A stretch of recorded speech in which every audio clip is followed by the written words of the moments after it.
तर काल आम्ही पर्थवरून आलो आणि येताना आम्हाला थोडा उशीर झाला, म्हणजे 10 वाजले होते.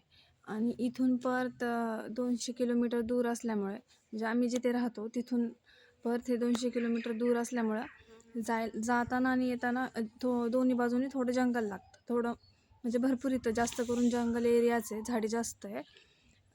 तर येताना एवढा अंधार होता आणि एकही गाडी रोडला नव्हती, फक्त आमचीच गाडी होती. त्यामुळे थोडीशी भीती वाटत होती. पण इथे तसं असं कोणी अडवेल किंवा चोरी वगैरे अशी काही भीती नाही आहे. पण एक असतं ना आपल्या मनात धाकधूक होतं की एवढा अंधार झाला आहे आणि फक्त आपणच पूर्ण रोडला फक्त आपणच आहे. तसं एक झालं होतं काल. आणि इथे म्हणजे एक गोष्ट काल मला पाहायला मिळाली की 2 दिवस म्हणजे मी पर्थमध्ये होते त्यावेळेस, की म्हणजे 9-10 नंतर इथं बाहेर कोणीच नसतं, जास्त गाड्या नसतात. म्हणजे तसं तर दिवसाचंही इथे कोणीच दिसत नाही. पण आपल्याकडं कसं 10 नंतर आपल्या माणसांचा दिवस चालू झाल्यासारखा असतो. म्हणजे आपल्या इकडे सिटीमध्ये तरी जास्त माणसं बाहेर पडतात. पण इथे असं नाही आहे.